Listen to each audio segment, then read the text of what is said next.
इस लेख में निहित किसी भी जानकारी, सामग्री, गणना की सटीकता या विश्वसनीयता की गारंटी नहीं है। विभिन्न माध्यमों, ज्योतिषों, पंचांग, प्रवचनों, मान्यताओं, धर्म ग्रंथों से संग्रहित कर ये जानकारियां आप तक पहुंचाई गई हैं। हमारा उद्देश्य महज सूचना पहुंचाना है। इसके उपयोगकर्ता इसे महज सूचना समझ कर ही ले।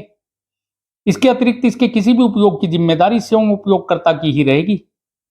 हिंदू धर्म में हर माह पड़ने वाली एकादशी के व्रत का विशेष महत्व है, लेकिन माघ माह की कृष्ण पक्ष में पड़ने वाली षटतिला एकादशी का अपना अलग महत्व है।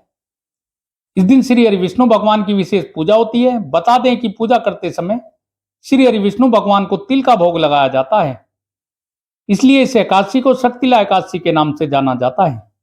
आइए जानते हैं फरवरी 2024 में कब है षटतिला एकादशी। फरवरी 2024 में षटतिला एकादशी की शुरुआत 5 फरवरी को शाम 5:24 से होगी और अगले दिन यानी कि 6 फरवरी को शाम 4:07 पर इसका समापन होगा। इस लिहाज से षटतिला एकादशी व्रत 6 फरवरी को रखा जाएगा। एकादशी का व्रत रखने वाले श्रद्धालुओं को व्रत से पूर्व दशमी के दिन एक समय सात्विक भोजन ग्रहण करना चाहिए। व्रती को संयमित और ब्रह्मचर्य का पालन करना चाहिए। एकादशी और द्वादशी को तुलसी या अन्य कोई पत्र न तोड़ें। एकादशी से एक दिन पहले एकादशी तथा द्वादशी के लिए तुलसी पत्र तोड़कर रख लें। षटतिला एकादशी के दिन श्री हरि विष्णु भगवान की तिल से पूजा करनी चाहिए। धार्मिक मान्यता अनुसार जो व्यक्ति इस दिन भगवान विष्णु की पूजा करने में तिल का भोग लगाता है, साथ ही गरीबों में तिल का दान करता है, उसके जीवन में कभी किसी चीज की कमी नहीं होती है। साथ ही मृत्यु के पश्चात स्वर्गलोक की प्राप्ति होती है।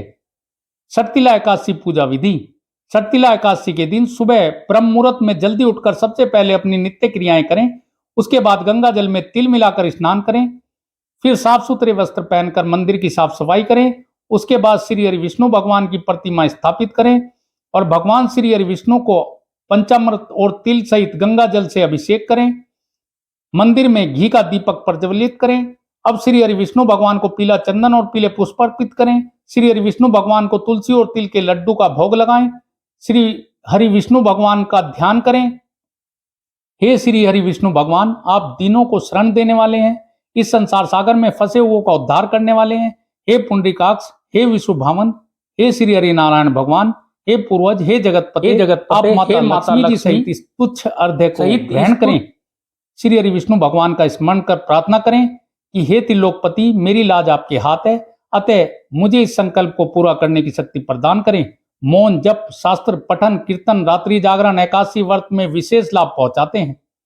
विष्णु सहस्त्र नाम का पाठ करें। संध्या काल में दीपदान करें। तुलसी में दीपक लगाएं। शाम को फिर से श्री हरि विष्णु भगवान की पूजा करनी चाहिए। आरती और मंत्र का जाप करना चाहिए।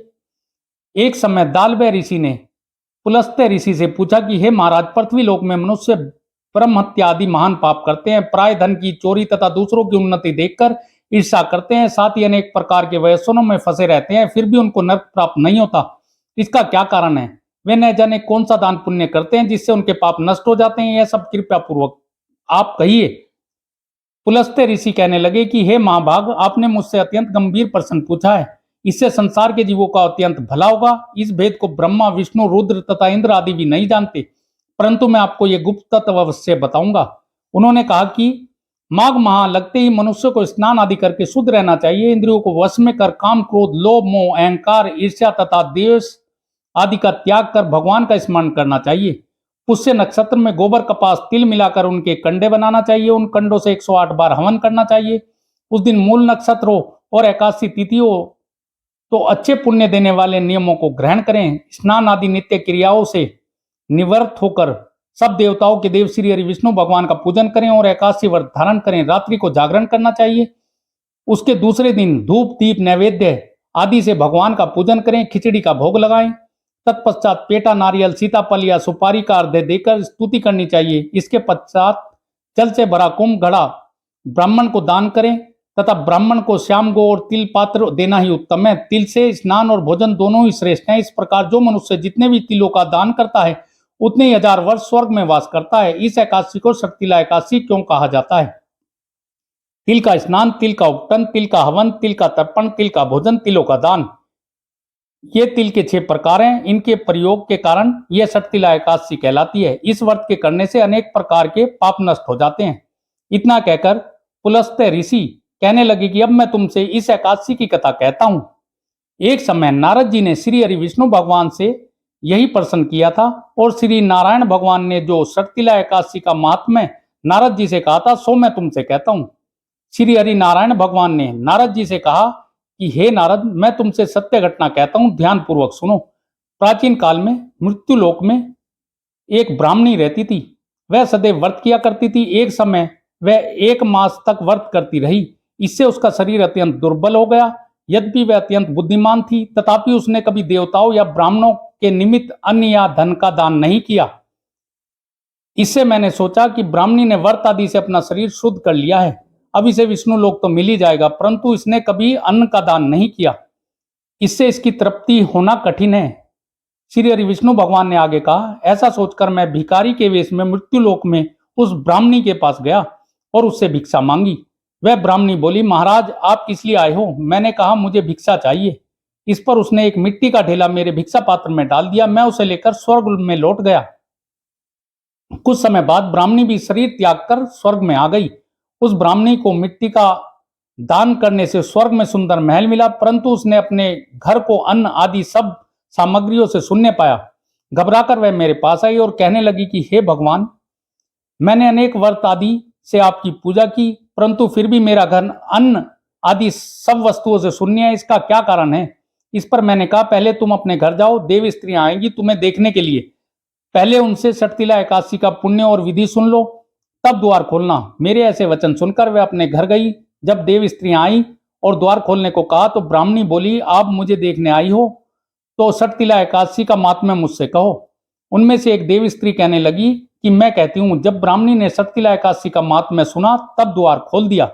देवांगनाओं ने उसको देखा कि न तो यह गंधर्वी है और न ही आसुरी, वरन पहले जैसी मानुषी है। उस ब्राह्मणी ने उनके कथनानुसार षटतिला एकादशी का व्रत किया। इसके प्रभाव से वह सुंदर और रूपवती हो गई तथा उसके घर अन्न आदि समस्त सामग्रियों से युक्त हो गया।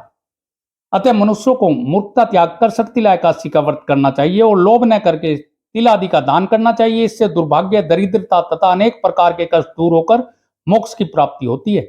इसके पश्चात संध्या काल में दीपदान करें, तुलसी में दीपक लगाएं। शाम को फिर से श्री हरि विष्णु भगवान की पूजा करनी चाहिए, आरती और मंत्र का जाप करना चाहिए। द्वादशी तिथि में ही व्रत का पारण करें।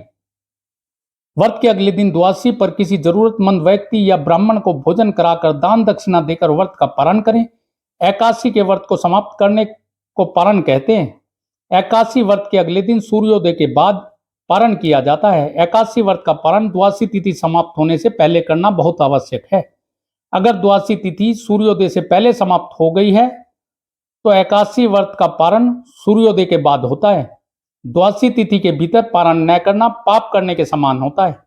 पारण के समय ध्यान रखना कि एकादशी व्रत का पारण हरिवासर के दौरान नहीं किया जाता है।